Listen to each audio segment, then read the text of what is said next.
এক কোটি বছর হয় তোমাকে দেখি না, একবার তোমাকে দেখতে পাবো এই নিশ্চয়তাটুকু পেলে বিদ্যাসাগরের মতো আমি সাঁতরে পার হব ভরা দমোদর।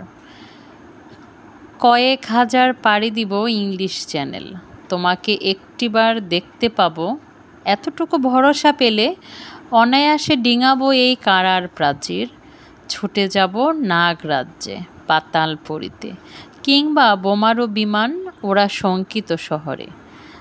যদি জানি একবার দেখা পাবো তাহলে উত্তপ্ত মরুভূমি অনায়াসে হেঁটে পাড়ি দিব, কাঁটাতার ডিঙাবো সহজে, লোক লজ্জা ঝেড়ে মুছে ফেলে যাব যে কোনো সভায় কিংবা পার্কে ও মেলায়।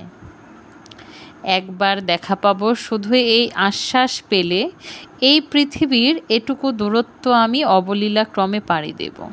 তোমাকে দেখেছি কবে, সেই কবে কোনো বৃহস্পতিবার, আর 1 কোটি বছর হয় তোমাকে দেখি না। ভাবছেন এটি শুধু একটি কবিতা?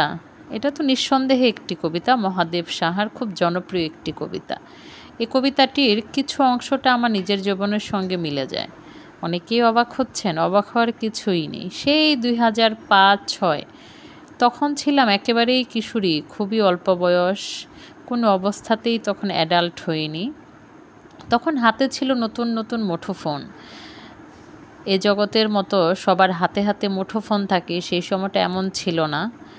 তার মধ্যে আমি সৌভাগ্যবতী যে খুব অল্প বয়সেই আমার হাতে মুঠোফোন ছিল, নিজের ব্যক্তিগত। সেই মুঠোফোনে আলাপ হয়েছিল কোনো এক কিশোরের সঙ্গে, এক কিশোরীর। সেই কিশোরীর আজ পর্যন্ত আর দেখা হয়নি, প্রায় 20 বছর। 20 বছর হবে না, 19 কি 20 বছর। সেই 2005-06 2টা বছর ছিল অসাধারণ সময়, অসাধারণ মুহূর্ত। শুধুমাত্র মুঠোফোনে কথা বলা, কখনো দেখা হয়নি, কখনো ছোঁয়া হয়নি, কখনো পাশাপাশি বসে 1 কাপ কফি খাওয়া হয়নি। প্রেম কি এমনও হয়? হয়। এটাকে বলা হচ্ছে অদৃশ্য ভালোবাসা। আর যদি বলি প্রেম, তাহলে এটা হচ্ছে অস্পৃশ্য প্রেম। সে মানুষটার সঙ্গে আজ পর্যন্ত আর দেখা হয়নি সেই কিশোরীর মনে ভয় ছিল কিশোর তাকে দেখলে অপছন্দ করতে পারে, তেমনি কিশোরের মনেও ভয় ছিল কিশোরী কি দেখলে তাকে অপছন্দ করতে পারে। যাই হোক, সে টানাপোড়েনে তাদের সঙ্গে আর কোনো কালেই দেখা হয়নি। এমন না অপছন্দ হওয়ার মতো কিছু ছিল, দুজনেই সমাজে শিক্ষাগত যোগ্যতা, ধনে মানে, পারিবারিক সমস্ত দিক থেকেই তার উপযুক্ত ছিল। তাহলে কেন ছিল সেদিন সেই শঙ্কা? জানি না, কারণটা আজও বলতে পারবো না। কোনো দিন দেখা যদি হয়ে যায় তবে সেদিন বলতে পারবো।